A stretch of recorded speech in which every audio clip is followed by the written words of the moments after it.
Assalamualaikum warahmatullahi wabarakatuh. Alhamdulillah, apa kabar anak soleh? Tentunya luar biasa, semakin bertakwa. Allahu Akbar, Allahu Akbar. Baik, hari ini kita masih diberi kesempatan oleh Allah Subhanahu wa Ta'ala untuk menjalani sebagian dari aktivitas kita, yaitu mengikuti pembelajaran berbasis online. Jadi anak-anak harus tekun belajar ya, dan tingkatkan dari pertemuan sebelumnya.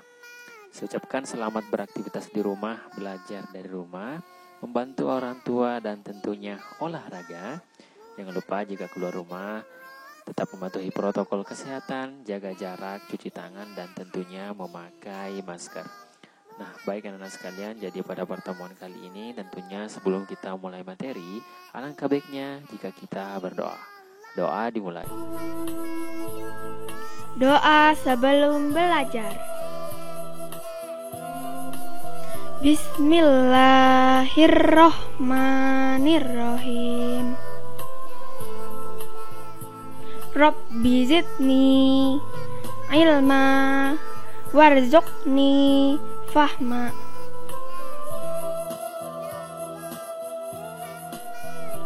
Artinya, ya Allah, tambahkanlah aku ilmu dan berilah aku rezeki akan kepahaman.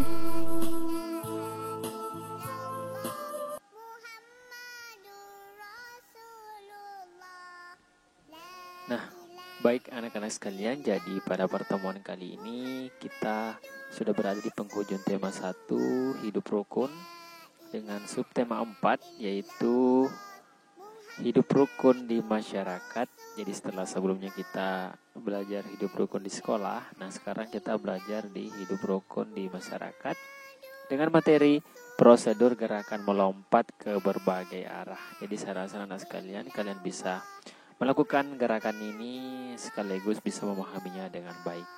Dan tentunya tujuan pembelajaran pada pertemuan kali ini yaitu kita buat dulu, melalui video pembelajaran siswa mampu melakukan prosedur gerakan melompat ke berbagai arah dengan benar.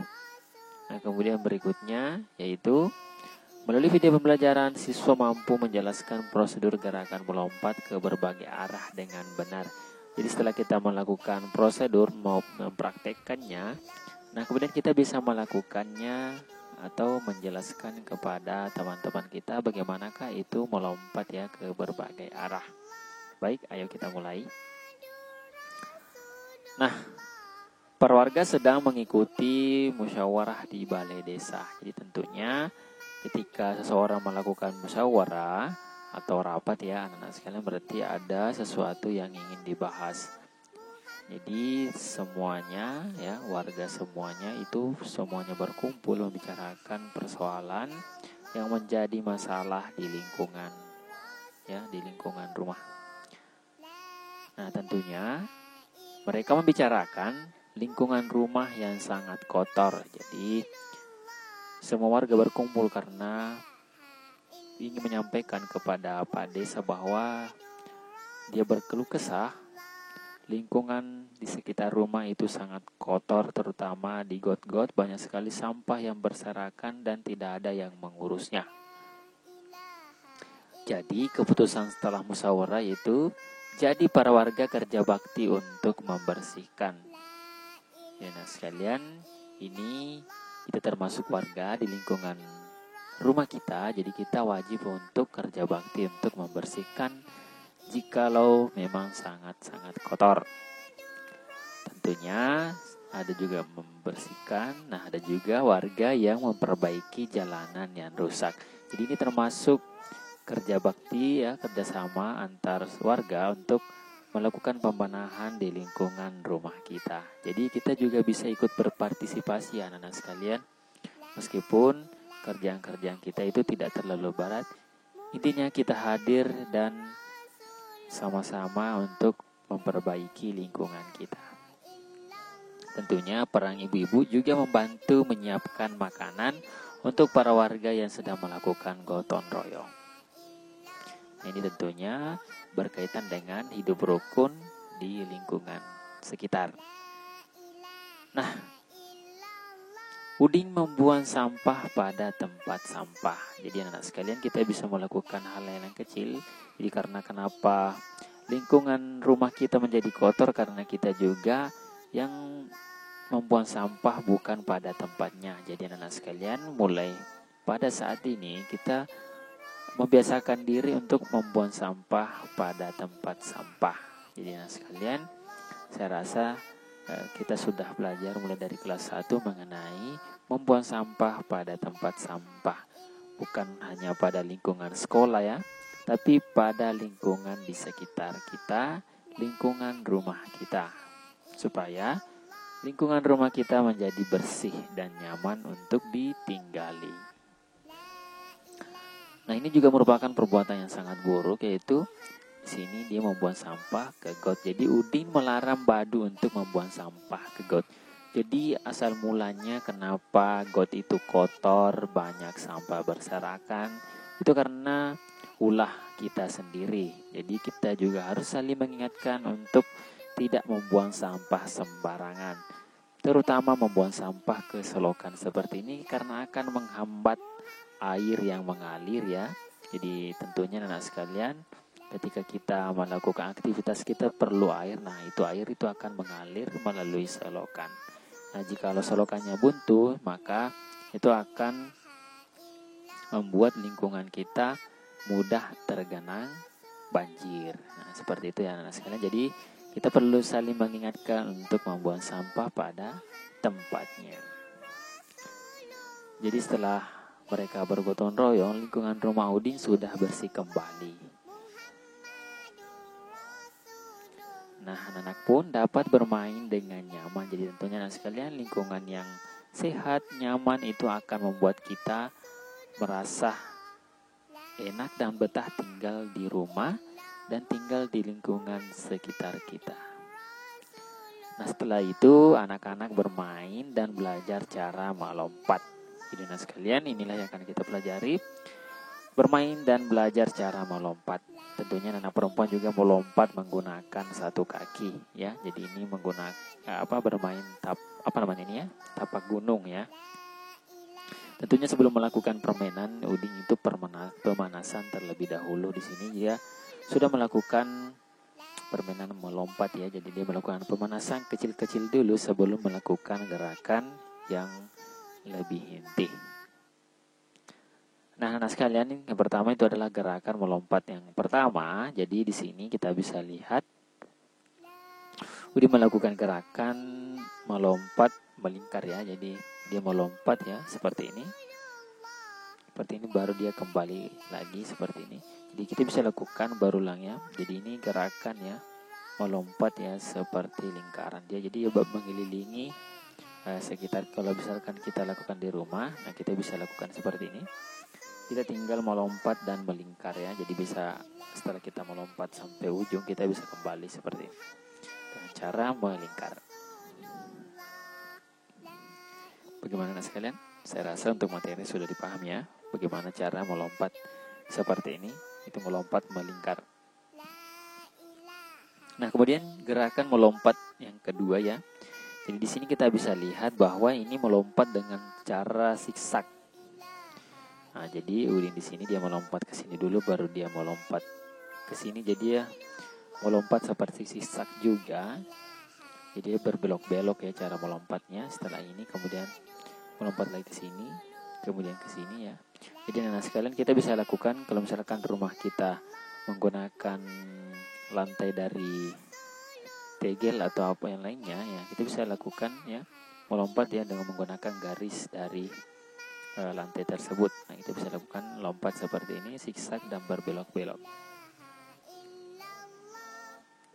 Tentunya anak sekalian, melompat adalah bergerak dengan mengangkat kaki, dan meloncat adalah lompat dengan kedua kaki. Jadi anak sekalian, kita harus pahami bersama. Jadi karena materinya adalah melompat, jadi kita perlu ingat lagi ya yang kita bahas pada pertemuan atau sebelum-sebelumnya, bahwa melompat itu kita menggunakan tolakan satu kaki. Jadi kalau meloncat menggunakan tolakan dua kaki. Jadi saya rasa sekalian, karena ini materi yang umum, jadi saya rasa kita maklumi saja kalau misalkan anak sekalian masih lupa, jadi belum bisa membedakan antara melompat dan meloncat ya. Jadi kalau misalkan di sini melompat, kita menggunakan tolakan satu kaki. Jadi saya rasa untuk pembahasan kali ini melompat dan meloncat kita samakan saja dulu. Intinya kita bisa tahu teorinya seperti apa. Kalau melompat itu menggunakan tolakan satu kaki, meloncat itu menggunakan tolakan dua kaki. Nah, bagaimana cara melakukan gerakan melompat ke berbagai arah? Jadi yang kita bahas adalah melompat ya di sini. Yang pertama, posisi awal badan berdiri tegak. Jadi tentunya anak sekalian ini merupakan berdiri sikap sempurna. Jadi kita harus memang berdiri tegak. Kemudian kedua tangan di samping. Kemudian kedua kaki sejajar. Jadi maksudnya sejajar di sini agak-agak rapat juga. Kemudian tentunya pandangan ke depan untuk melihat area yang akan kita lompati. Kemudian melompat dengan menolakkan ya salah satu kaki, lutut tidak kaku. Jadi kita menolakkan salah satu kaki. Jadi ingat anak sekalian, karena ini teori melompat, jadi kita menggunakan tolakan satu kaki. Kemudian tangan diayunkan ke belakang. Jadi ini sebagai pendorong ya, supaya kita bisa melompat lebih tinggi. Jadi ini sebagai pendorong juga. Kemudian kita lalu mendarat dengan dua kaki. Jadi anak sekalian, kita melompat menggunakan satu kaki, kemudian mendarat dengan dua kaki. Jadi ini seperti lompat jauh, cuma dilakukan secara kecil-kecil ya. Nah, anak sekalian, karena saya rasa teori yang dia ada di buku itu tidak ada definisi dari melompat dan meloncat. Jadi saya rasa kita samakan dulu persepsi bahwa melompat dan meloncat kita samakan dulu.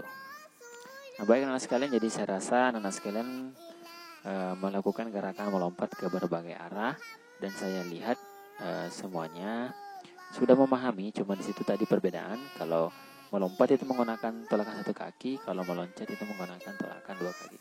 Tapi tidak ada persoalan, kita bahas satu persatu ya. Meloncat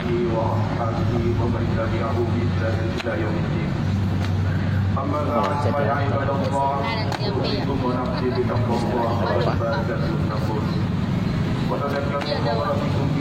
Assalamualaikum warahmatullahi wabarakatuh. Nama saya Dr. Ibnu Hafiz. Kelas 1 C, saya akan 2C 2C, saya akan memperhatikan lompat lompat dari segala arah. dari segala arah. Iya, mulai.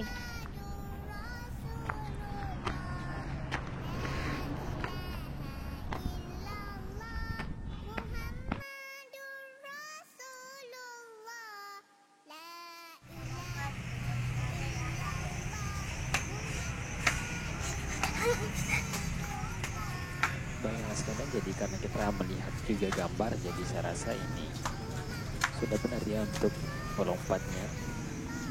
Jadi kita ingat lagi ya bahwa kalau melompat tolakan satu kaki, meloncat tolakan dua kaki. Tapi untuk kali ini kita samakan saja antara melompat dan meloncat.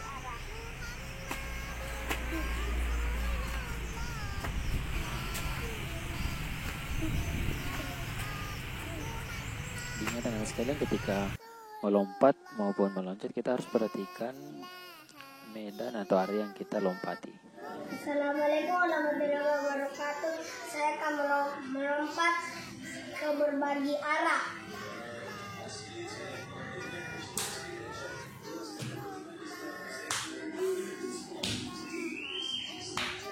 Nah, ini melompat dengan zigzag ya.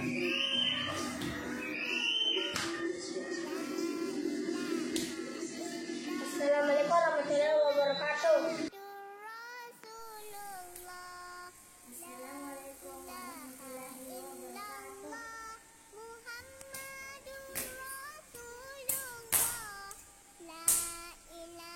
Nah, kita bisa lihat ya anak sekalian, jadi tangan kita juga itu sebagai pendorong ya. Jadi kalau kita misalkan letakkan di belakang, nah itu sebagai pendorong untuk kita melompat maupun meloncat.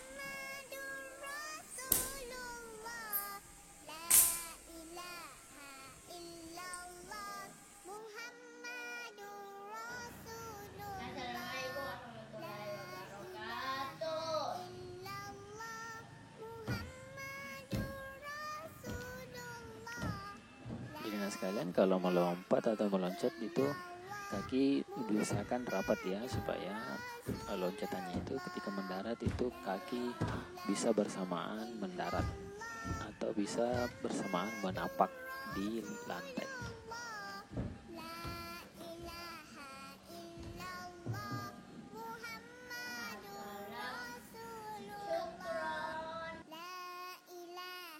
Lompat ke berbagai arah.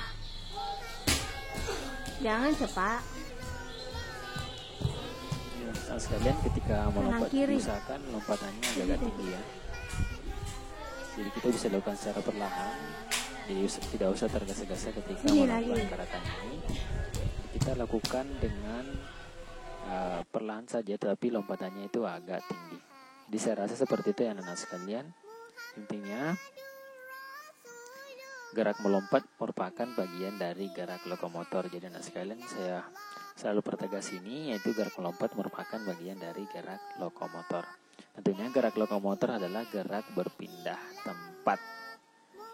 Nah, itu adalah kemudian melompat adalah bergerak dengan mengangkat kaki. Tentunya melompat itu menggunakan tolakan satu kaki. Kemudian meloncat adalah lompat dengan kedua kaki. Jadi nah sekalian, kita harus bedakan melompat menggunakan tolakan satu kaki, meloncat menggunakan tolakan dua kaki.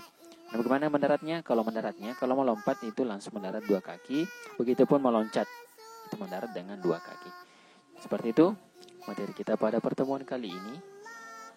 Baik, ingat anak sekalian, sebelum melakukan gerakan itu sebaiknya pemanasan dulu sebelum mencegah terjadinya cedera. Baik, sekian. Jika anak sekalian belum memahami, silakan ulang-ulang kembali videonya dan lihat gerakan dari teman-temannya yang sudah benar. Baik, demikian. Kawan-kawan, jangan lupa subscribe YouTube channel kita orang. Betul. Baik, demikian. Wassalamualaikum warahmatullahi wabarakatuh.